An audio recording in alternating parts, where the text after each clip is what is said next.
like to welcome everybody tonight to this class. With us, we have Phil Johnson, and he works at Pioneer JBS up in Shelby. I was thinking Crestline, but it's in Shelby. Phil teaches the meat science class up there. And before that, he was a meat inspector with the ODA for a long, long time. And he went to Ohio State before that. And I thought I had a volunteer say, hey, you should have a class on how to find local meat and then how to get it butchered and what to expect, because some people don't know how to do that and it can be intimidating. I thought, well, that sounds like a good idea.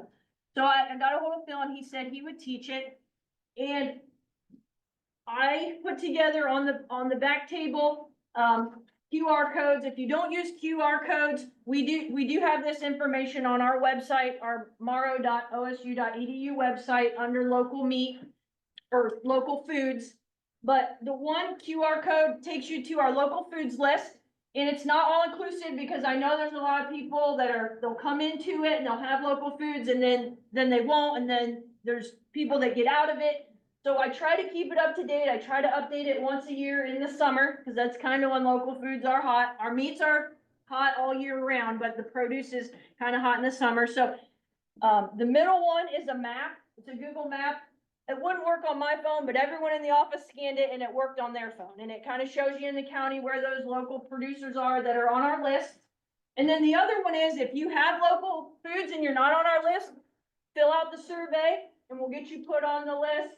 And then if you know someone that is a local food producer in the county, encourage them, if they're not on the list, to fill out the survey and we'll get them on the list.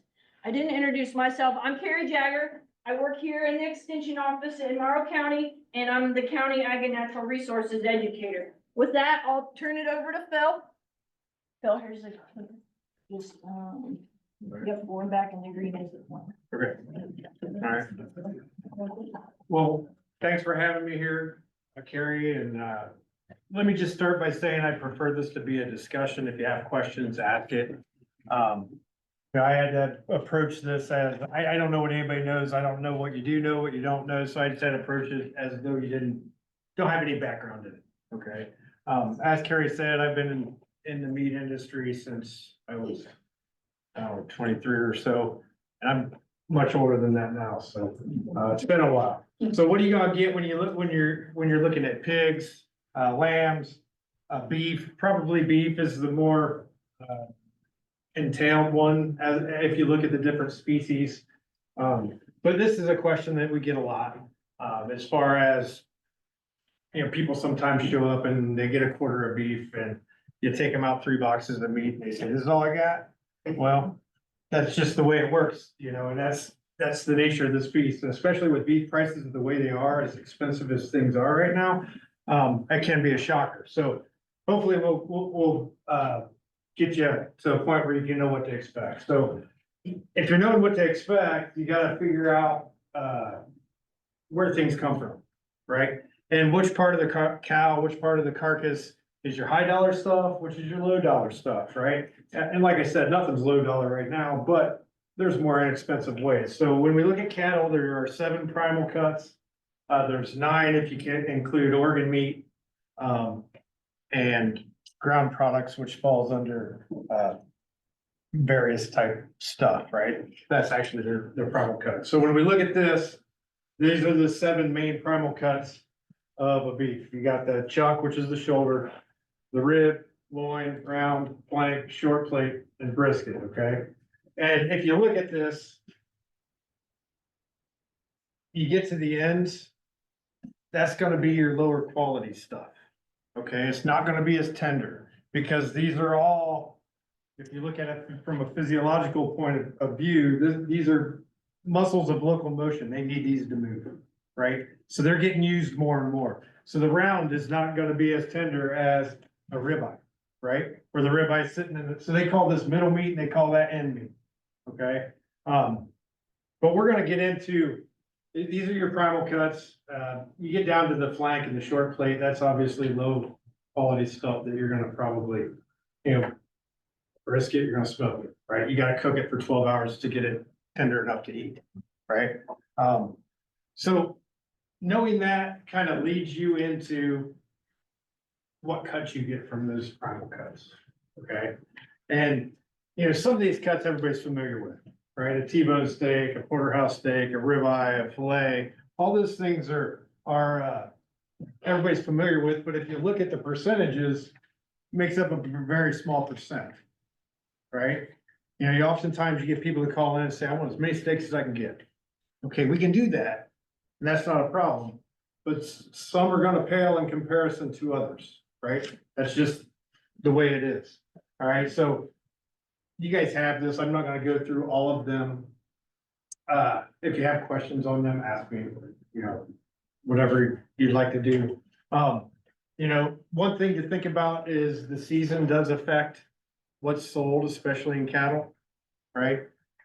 In the summertime, people aren't putting roasts in crock pots as much as they're gonna grill a steak or a burger or something like that, right? So there are things that in the old days, the chuck was only good for roasts and burger and maybe some stew meat, right? Now we've gotten to a point where the industry is like, hey, we sell a lot of steaks in the summer. How can we merchandise this to make more money, right? So they can take that chuck apart, right? And get some steaks out of there. There's not as many, but they are still good steaks, right? Your flat iron steaks, your chuck eye steaks, those things are pretty good things. But in order to get those, you have to break up the whole chuck, right? Who doesn't? And when you look at some of the other stuff, the short loin, the loin, whatever the case may be, who doesn't like a fillet? Everybody likes fillet, right?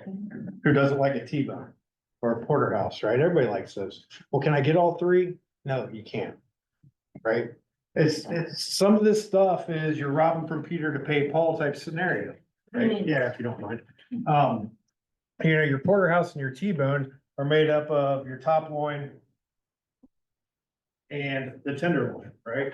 So in order to get a fillet, you gotta break up your porterhouse and your T-bone. So you gotta decide what's important to you and what you prefer to have. Yeah. Yeah, I got a mock chub roast the other day. What's a mock? Was it a mock tender? No, There's a mock tender roast that comes out of the chuck. And it's this picture right here is what it looks like. yeah, That's what a mock tender is. It's a mock because it resembles a tenderloin when it's in its whole form, but it's not gonna eat like a tenderloin. Yeah. It's got a real heavy connective tissue right down the middle of it that makes it pretty tough. Okay. All right, so, I can expand on this and bore you with it. You guys kind of guide me in what you wanna know. But, this is what it is, right? Yeah, there's things that confuse me in the industry. Everybody wants ground chuck, right? They'll pay more money for ground chuck. But they want it lean. Well, that kind of doesn't work, right? You're gonna pay more money for the fattiest part of the carcass out of the chuck. Right? Whereas ground round is cheaper than ground chuck and it's gonna be leaner. So, do you want lean burger? Do you not want lean burger? Those types of things. But believe me, as people in the industry, they know how to make money, right? And they're gonna market what sells. That's just the way that is, all right? Is there any questions on this? Do you want me to expand? Good. is there any difference between that and a Wagyu? Wagyu is a breed. The And same cut? yeah, they're just gonna marble up way more. Which is, that's why it's so expensive. It takes a little longer to raise them. That type of thing, different diets. And we're gonna get into that, how all that stuff affects what you're getting when you get a beef. But yeah, Wagyu is a breed where, every breed has their own characteristics that they're good at, that they're not good at, right? And we'll get into that but we're just gonna move through these primal cuts. Pig, if I jump around too much and skip something, stop me, I'll go back. So pig has 5 primal cuts, all right? You got the shoulder, the loin, the ham, the belly, and the spare ribs, okay? If you're shopping on a budget right now in today's world, pork's where it's at, right? Because it's way, way less expensive than it is to buy beef. All right, unless you're buying bacon, that's a different story. So when we look at this, it's not totally dissimilar to beef. But there are minor differences when you look at hogs versus cattle and where cuts come from, where if you remember back to the beef primal cuts, they had a rib and they had a loin. Well, in pigs, that's all jammed together and called loin. That's why there's 5 primal cuts instead of 7, right? But when you break down the cuts, they're all very similar. Right? You got loin chops, you got rib chops, all fall under that pork chop umbrella. You got the shoulder where your Boston butt comes from, and your picnic shoulder, the Boston butt is what's popular for right now for making pulled pork on a smoker, that type of thing. And then hams generally go in smoked hams, right? If you're doing this custom, you can get whatever you want. For me, if I'm doing one custom, I can buy a cheap ham in the grocery store that's pretty good. It's hard to find a good sausage sometimes, right? So for me, that's what I hold value, right? So that's just, like I said, it's something that you gotta decide what it is you like to eat. What's more readily available to you, that type of thing. So yeah, this is, I can go into as much detail as you want. Quick question, Yes, for the 5 main cuts or the front cuts there, can all those cuts be ground into sausage? yep. They And which one can would be. be the best if you choose one or the other? So the hard part with sausage is, unlike ground beef, you don't want it to be lean, right? Because that's what gives it the flavor, right? That's what makes it good. So if you're getting a whole hog and you're putting the ham into sausage, you're gonna need something to balance that out because the ham's gonna be very lean. So you put a shoulder and a ham in there, now that's gonna get that good balance out. Not many people are gonna take the belly, which can be turned into bacon. Yeah. Not many people are gonna take that and put that into sausage. For me, I like to grill, I like to smoke, I like to do all that stuff. If I'm getting a pig, it's pretty simple. I'm saving the shoulders to smoke to make pulled pork. I'm gonna save the chops. Ham's going into sausage and everything else is going into sausage and the bellies, I'll carry a bacon on it. That's just for me. Like I said, a ham's good, don't get me wrong, but I can go to the grocery store and get a pretty good ham as well. So. That answer your question? Does, thank you. Okay. Then we get into lambs, and as these animals get smaller and smaller, you have less variety. That's just the way that it works, right? But physiologically, they're all mammals, they're all made the same. The cuts all come from the same spot, so when we get into lamb, they just change the names a little bit. The shoulder's the shoulder. The rack would be the rib on a beef. Lamb is more similar to beef than pork would be. It's just a little cow, essentially. Both ruminants, their digestive systems are the same. The breast would be the brisket on a beef, then the leg's the leg. All right. And you don't have as much variety when you get into cuts. You'll notice this picture is much bigger with less cuts on it, right? But a lamb is not going to yield as much just because it's not starting with it. Right. Oftentimes with lamb, differing from cattle and hogs, you may save the whole primal cut and cook it that way, right? As opposed to having a bunch of chops out of the rack, you may French it and throw the whole thing on the grill. And then, like for this example, just cut in between those rib bones. It's like a lollipop, right? Because for most of us, we can eat more than one lamb chop because they're not very big, right? But again, bang for your buck, lamb is expensive right now. We have in this state, I think in Columbus, we have like one of the highest populations of different ethnicities that really get into, some of them are big lamb consumers, right? Which drive that price up pretty high. And we're coming into the to Easter where for the Greeks, that drives that price up because it's that time to eat lamb, right? But when you look at it and you break this all down, it's all very similar to beef. Bill, are your goat, if you do a goat, is it pretty much similar to the lamb? Yeah. And goat is becoming more and more popular as well. I think Columbus has one of the highest Somalian populations in the country and they eat a ton of goat. Right? So, yeah, I mean.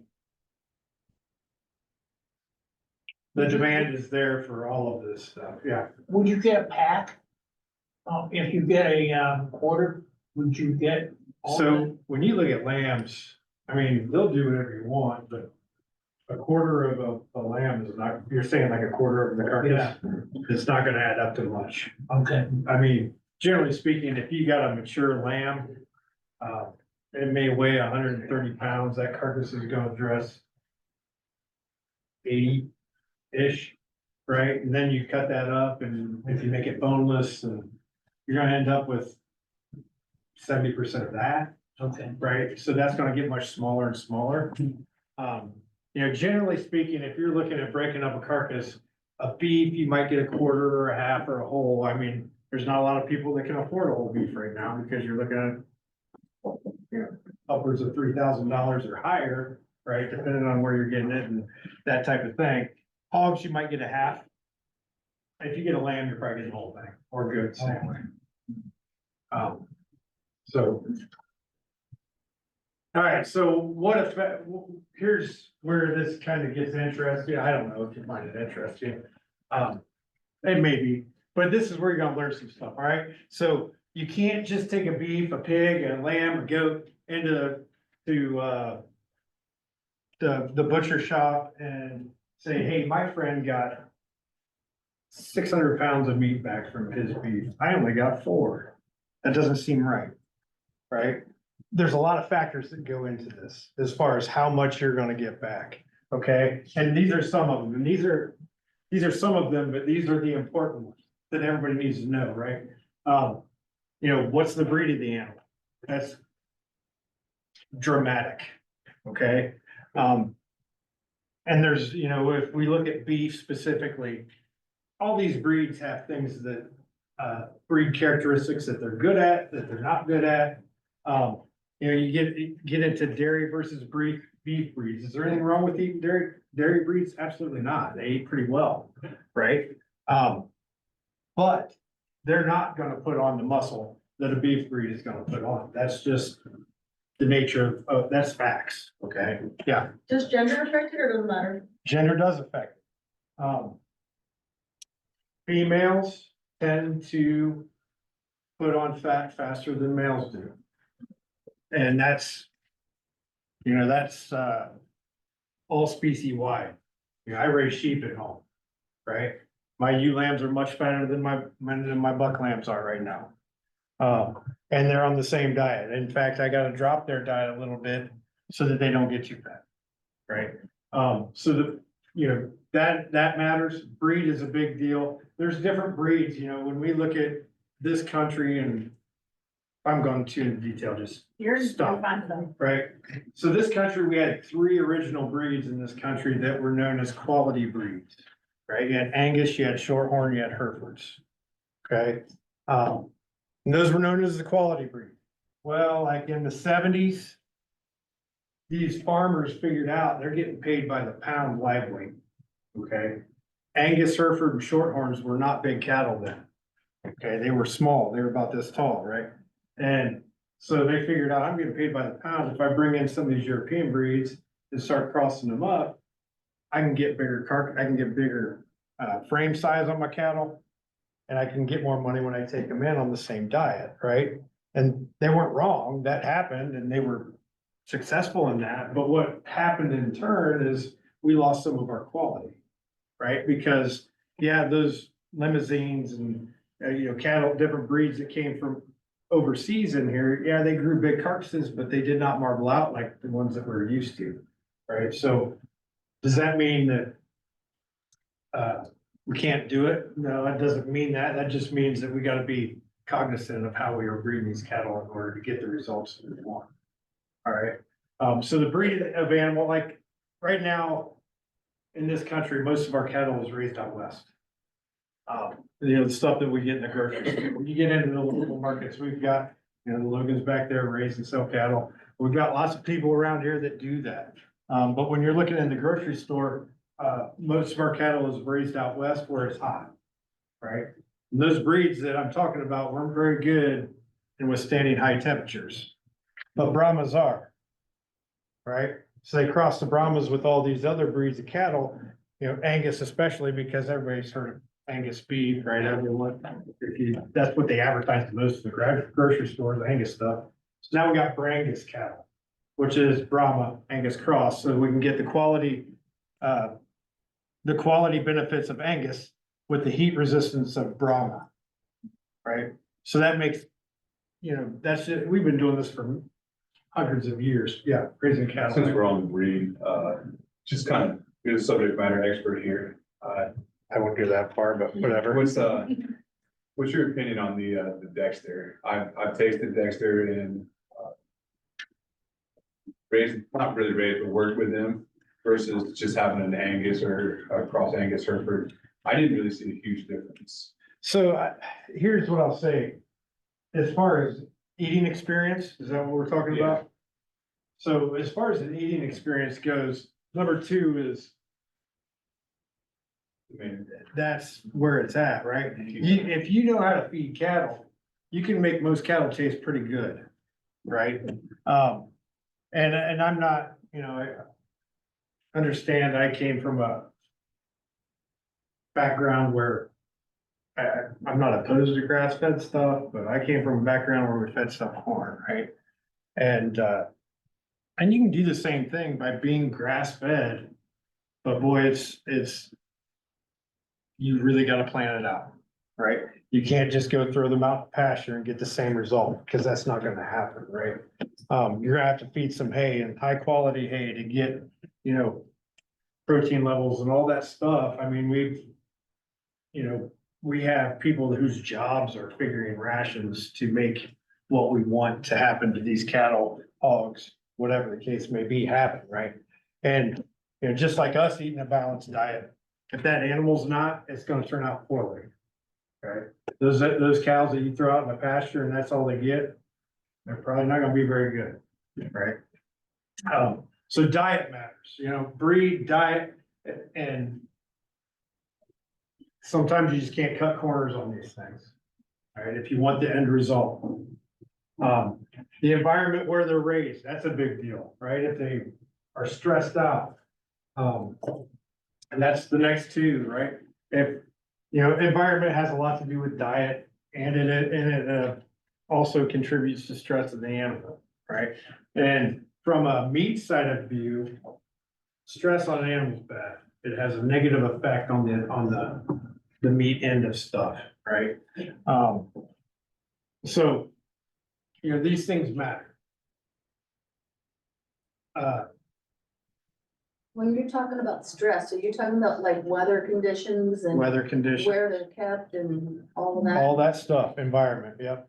Do they have access to fresh water all the time? How often does the water tank get cleaned? Do they have mineral available to them? Do they have all those things that make them comfortable, right? The more comfortable we make these animals, the better they're gonna perform. That's just, the faster they're gonna get to market weight. It's directly correlated when we look at that stuff, right? Stressors, in Ohio is hard.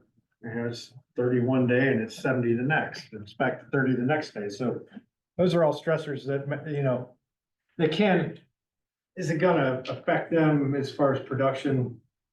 Daily gain, probably not. But it does matter if you're going in to butcher them right away, right? That can have negative effects on them.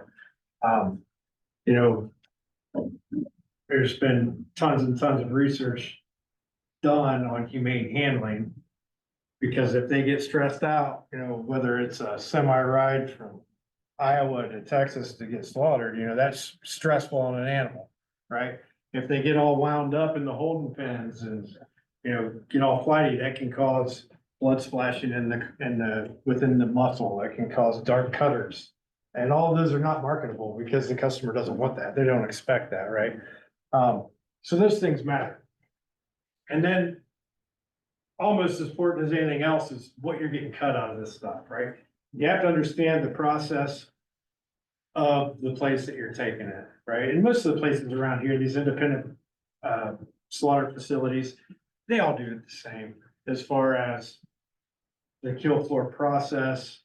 Are they leaving it hang in the cooler? How long are they leaving it hang in the cooler, right? When you get charged for processing, you're getting charged on hanging weight. Right before it goes into the cooler. And then a beef goes into the cooler and it hangs for 10 to 14 days, which is dry aging, right? Which helps make it more tender. Well, you're gonna have shrink, right? Because it's gonna lose moisture from hanging there for 14 days, right? And then how you get it cut, which we'll get into in more detail here in a second. Do the butchers know this information about the, diet environment? Absolutely. Absolutely. So, you know, if we're looking at custom animals, like by custom, I mean, you have a steer that you're gonna bring in and you're gonna get it back. Do I care as a processor? I don't. Because you raised it, you're getting it back. That has no effect on me. I'm providing the service at that point, right? You know, now, these places that are wholesaling and buying for the retail market, I guarantee you, when they go to Bucyrus and buy steers, they know within a percent or two exactly what they're getting out of that. Because they've done it enough that they can look at a steer and they say, yeah, that's the one I want, right? Or that's the 40 that I want, right? Apple Fingers in Jeromesville, they go every Thursday, they buy 40 steers at Bucyrus and they get slaughtered on Friday. And he knows exactly what he's getting, but he's a livestock guy and he's been doing it for, right? So, sorry, another question. Yeah. Just because a cut of meat has good fat content or marbling, doesn't mean that it's still a healthy, had a great diet, balanced diet, and that type of stuff, right? Just because it has a high level of fat content in it, does not constitute it being an overall healthy Not necessarily, I mean, diet, I guess. Steve, we're getting into hot button topics, right? And I'm not taking a stance one way or the other, right? But, you know, what's healthy to you? You know, what's a healthy diet to you? Well, it's not, well, I mean, a little bit of both, I guess, make sure it gets its proper nutrient protein, make sure it gets, you know, the free range grass, you know, that's natural to the environment. So what about hay? Hard to have free range grass in December. Yeah. Again, I just think it's a balance of It- nutrients, but does that dictate that I'm gonna have a well marbled slice of meat though? Does what dictate that? Does the good diet and a healthy diet for that animal, when I go to So- process that meat, say that it's gonna have good marbling content and all that type of stuff? The diet is going to dictate whether it has marbling. I mean, to a degree. Genetics can play a role Genetics in play, that too. but you, just like us, you know, if they're genetically prone to marble up, they're gonna marble up to a degree. If we want to emphasize that, we can change that with diet. Right, does that make sense? Yeah. Right, like, so, just, the same thing goes for us as humans, right? If we wanna lose weight, then we need to cut out fat, right? And when we look at an animal's diet, we're looking at pretty much carbs and legumes type things, right? Which they're converted to sugars and that type of thing. So you can, you know, you can change them a lot with diet. And that doesn't necessarily, and you're right, it doesn't necessarily mean they're unhealthy. It's just what it is, what your end product is that you're trying to get at, right? And nobody's wrong, right? I'm serious, there's a market for everything out there. Yeah. And it's just finding that market. And I'm not opposed to one or the other. You know. If all these things, if they're done right, they can be successful and it can be a good result.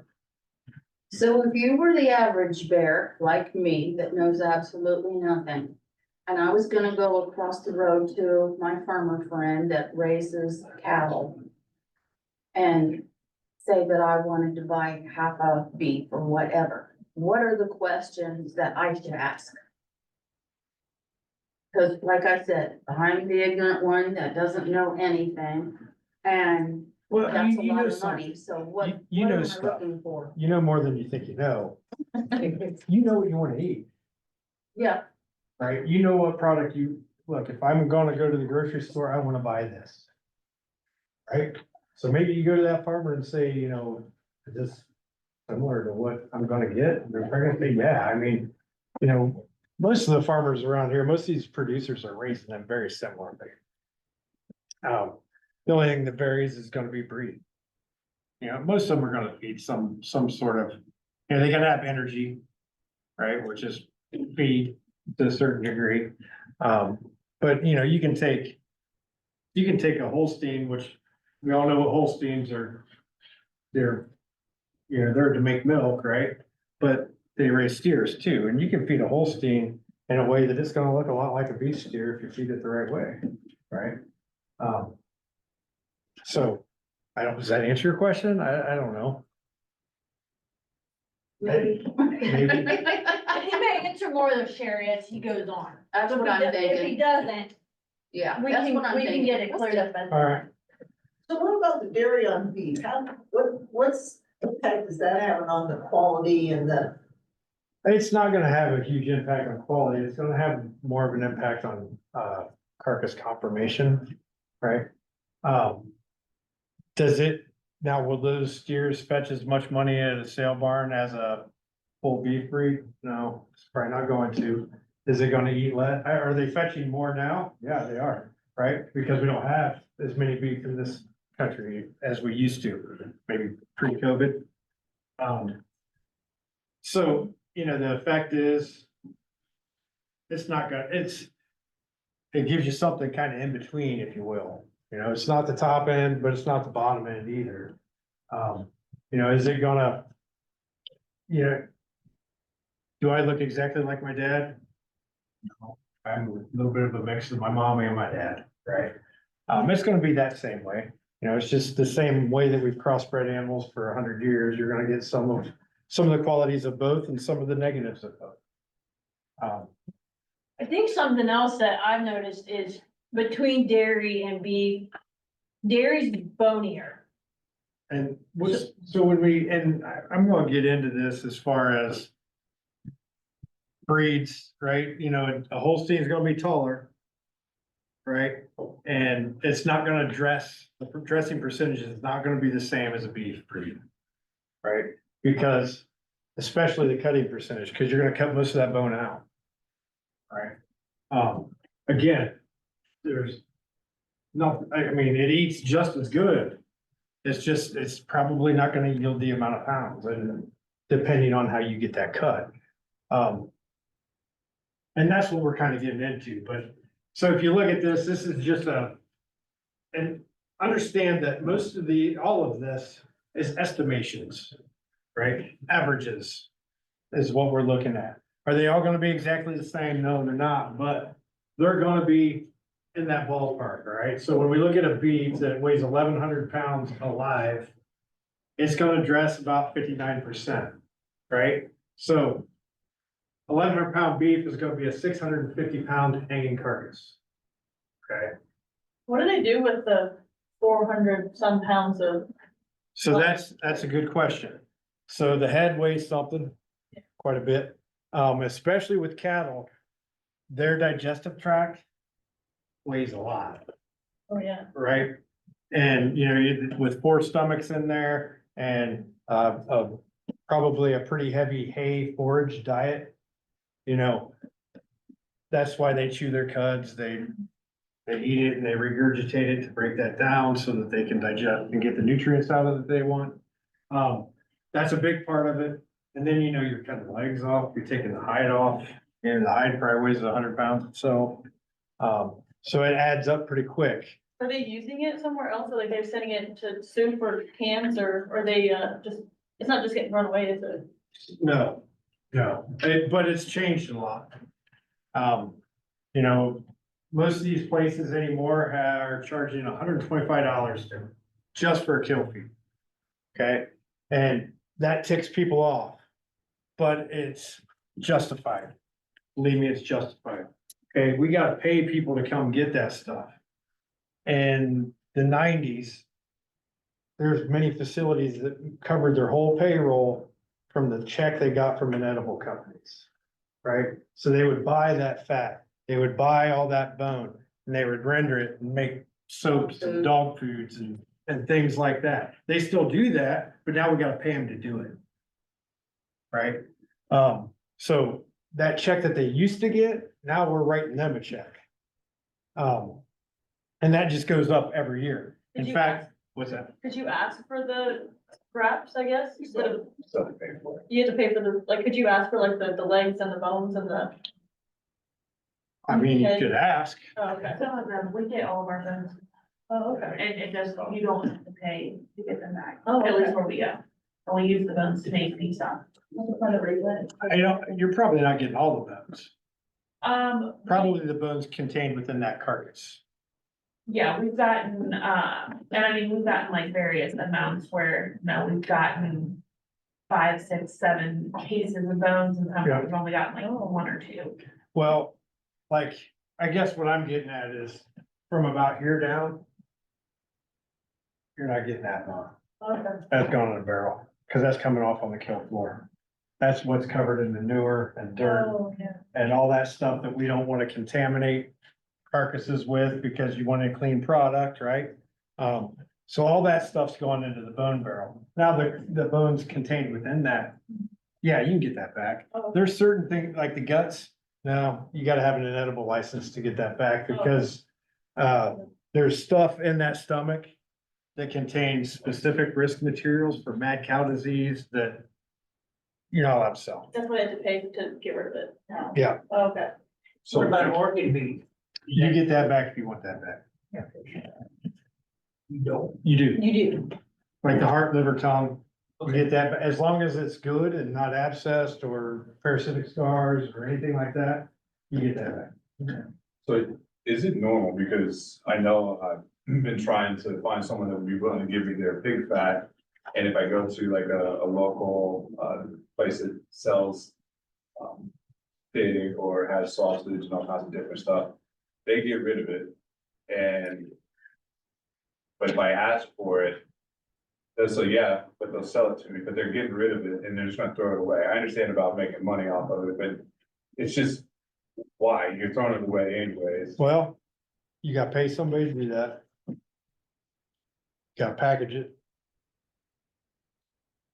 And all that stuff costs money. Yeah, okay. I get the packaging part of it. I mean- have friends, you can buy suet and stuff. Yeah. Yeah. Okay. And I mean. I don't know, it's.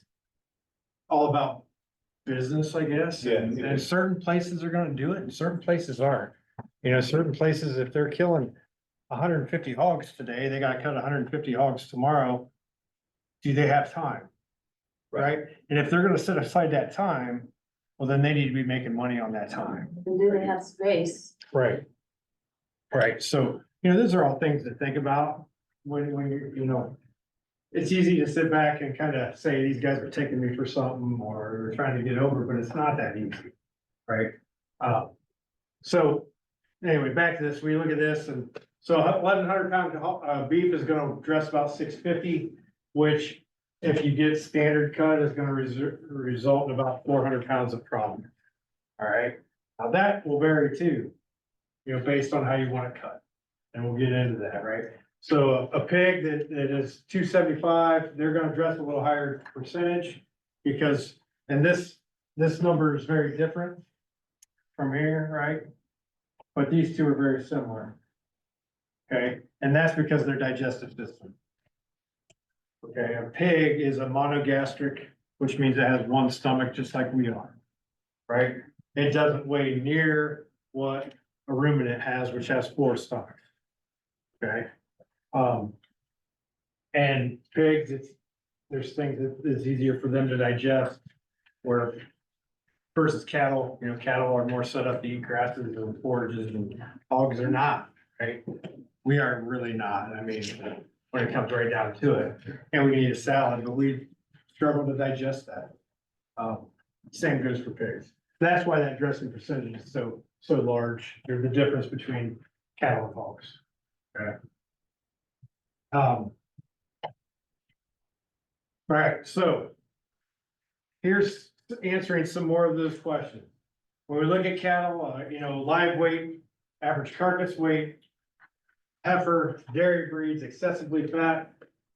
All this is just strictly on hanging weights, right? So an average carcass is gonna be this number right here. Okay, based on live weight, that's what the average is gonna be. Now, if it's a heifer, notice that drops a little bit. Okay. If it's a dairy breed, drops a little bit more. Okay. And if it's overly fat, it drops even more because a lot of that fat's getting trimmed off and put in a barrel because nobody wants a steak with that much fat on the outside of it. All right. Does this make sense? Do these numbers make sense to you? Yeah. What's Okay. the best age to have these animals butchered? Well, the faster you can get them there, the better. Okay, I mean, what happens to us when we get old? We get stiff, right? We're not as limber. Same thing happens with livestock, right? Cat or hogs and lambs, they're 6 months because we can get them to market weight that fast. Cattle, it takes longer. It takes 12 to 18 months to get cattle there. But the younger they are, the more tender it's gonna be, right?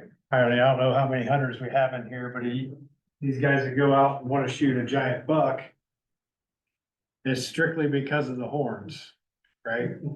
A button buck is gonna eat way better than an old buck, right? The older they get, the darker the meat gets, the more tough it gets. Same thing goes for all these. All right, so when we break this down, I showed you those percentages before, but it's important to note again that your high dollar cuts only equate to about 25% of that carcass. Okay, the rest of it is gonna be other stuff.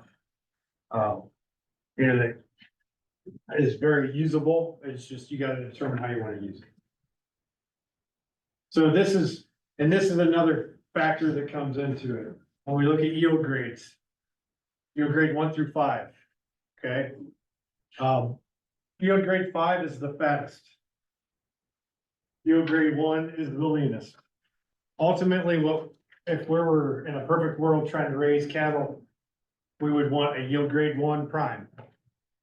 Okay?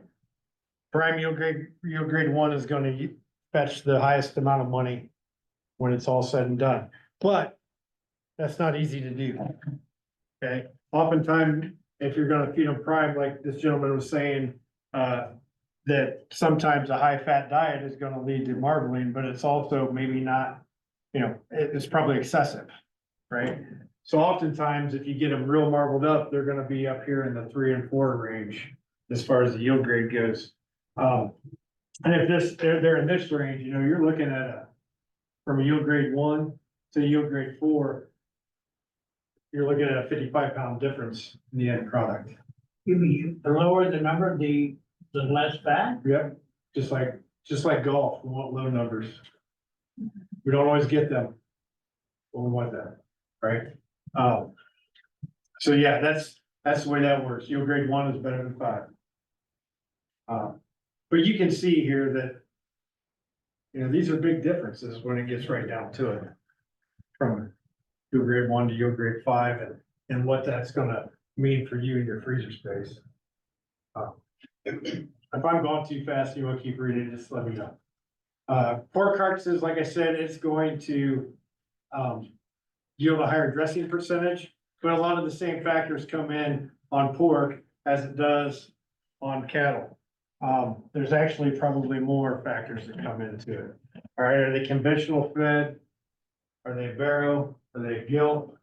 And I mean, are they male? Are they female? And usually, when we look at at gilts, it's gonna be lower than a barrow, okay? More gut fill, where they're free range, if they're free range, it's probably gonna be lower because their diet isn't such that they're gonna thrive. Skin remaining, so in these larger facilities, they don't skin the hogs, they scald them, right? How they used to do it in the old days, and put them in a hot tank of water, and then they take an hour layer of skin off, but the under 2 layers stay there.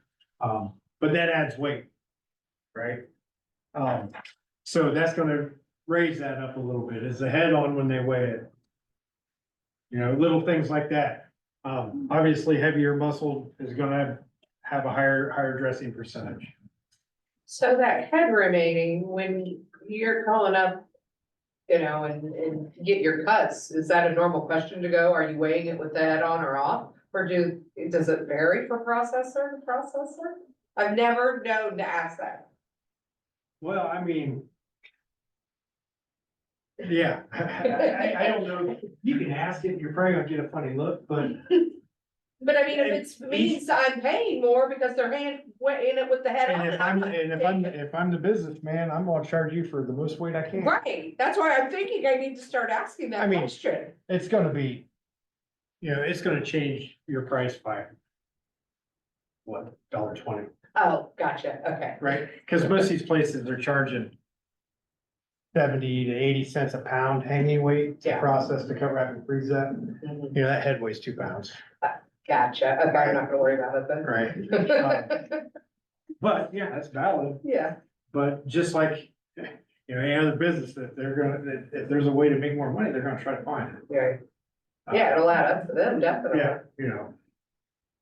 So $1.20 on 1,000 hogs a week, you know, that adds up, right? But, all right, so then we look at the primal cuts of these, and it's the same story. Your middle meat is about 25%, right?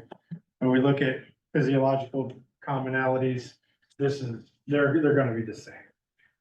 You know, your largest portions are gonna be made up by the leg, either back leg or front leg, right, shoulder and all that stuff. So the other thing that we need to look into or take into consideration is how you're gonna get it cut. Are you gonna get a lot of boneless stuff? Or are you gonna get a lot of bone-in stuff, right? That's gonna change the total pounds that you get back, right? If you want your loin, this is hogs, but I'll use cattle as an example, because it's the same. If you're gonna take and get your fillets and your New York strips, you're gonna lose all that whole backbone is coming out, right? Which is gonna cost you pounds in the end, right? You can't eat it, right? But it's gonna make it seem as though you're getting less, when you're really not. That makes sense? You know, are you gonna get, like for me, I told you how I'd get a pig done. My final cutout percentage is gonna be low, because I'm gonna get most of it turned into sausage, right? And all that bone's gonna go away. That would have been there had I got all those cuts out of it, right? So it's hard to look, it's, you know, like building a house and saying, I'm gonna charge this per square foot. It's hard to look at the final pounds of meat that you get and say, that doesn't seem right. But it's very dependent on how you're gonna get cut and how the processor does those things. Well, Phil, if you say I want boneless pork chops, they charge you to do that, right? Generally not, Okay. I wasn't sure. generally not. So most of these places are gonna charge you based on the hanging weight, Okay. period. Whether you're going boneless or, now where they will charge is, say, you want half your burger turned into patties. Right. Right? They're gonna charge you to make those patties, Right. but that patty machine costs them $15,000, right? None of the equipment in the meat industry is cheap. So, you know, your basic cuts, they're gonna charge you to smoke and cure and all that type of stuff, but that's another process. That's more going ingredients. You know, you're using electric, you're using wood to run that smokehouse. You know, all those things are costing them money, so they have to charge you for that type of stuff, but your standard cut is just based on that. And then lamb, this is not gonna be a whole lot different. You know, obviously shorn weight versus unshorn weight is gonna change the dressing percentage some, right? Cause that will weigh something. How they're fed, they have more fat cover. The grass fed, that's gonna change their dressing percentage. Some, you know, what's the conformation of the animal? That's gonna change it, you know, are they heavy muscled or are they light muscled? Right? And just like in hogs, cattle, some breeds are more prone to put on, some are meat breeds and some are milk breeds. And lambs too, goats as well. And then the percentages, they don't change a whole lot. Same deal. Right? So your final cutting percentages is around there. So for boneless, closely trimmed retail cuts, you're looking at 43 to 50%. Bone in, regular trim cuts, you're looking at 65 to 70%. I don't know, that's relatively substantial, isn't it? 25% of the weight that you're losing if you're putting into boneless, closely trimmed cuts. But you're not getting taken for anything, you just don't have the bone there. So I guess if you want more boxes of meat to put in your freezer, leave the bone in. Right? But then you gotta buy a bigger freezer. That's true. I guess you gotta pick your poison sometimes. Alright. So that kind of leads us to freezer spaces, you know, pounds of beef, and this breaks it down for you. And these are just averages. Okay. Quarter, you're looking at 80 to 100 pounds of beef. A half, you're looking at 160 to 220. And again, all these numbers are based on all those variables that we talked about prior to this. Right? And change.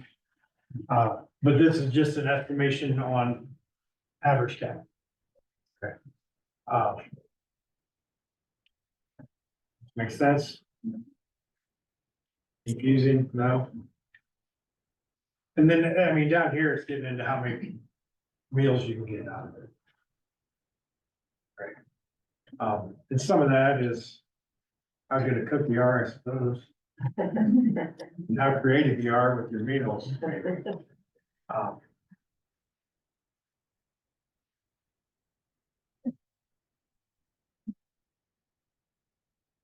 Good with that one? All right, pig, obviously, it's not gonna take up as much as beef. You know, get into cubic feet. I guess mean, until Carrie asked me to talk about this, I guess I never really considered it. How much freezer space, because we always had a chest freezer in our basement. Right? And what you learn from your parents, because I still do. But, you know, and obviously, those, you know, how much you eat each product is gonna vary based on your family, right? I guess so now if I'm pinching pennies, I might eat more pork than I am beef, but I sure like beef. Then lamb, you probably get that in the bottom of your freezer, refrigerator. Take a much space. Goes the same way.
Yeah, so if you have a question on cutout weights, that's a pretty good slide right there. You can bet that most of your cattle are gonna be in this range. That's where most of your cattle are gonna finish out, you get grade 2, you go grade 3.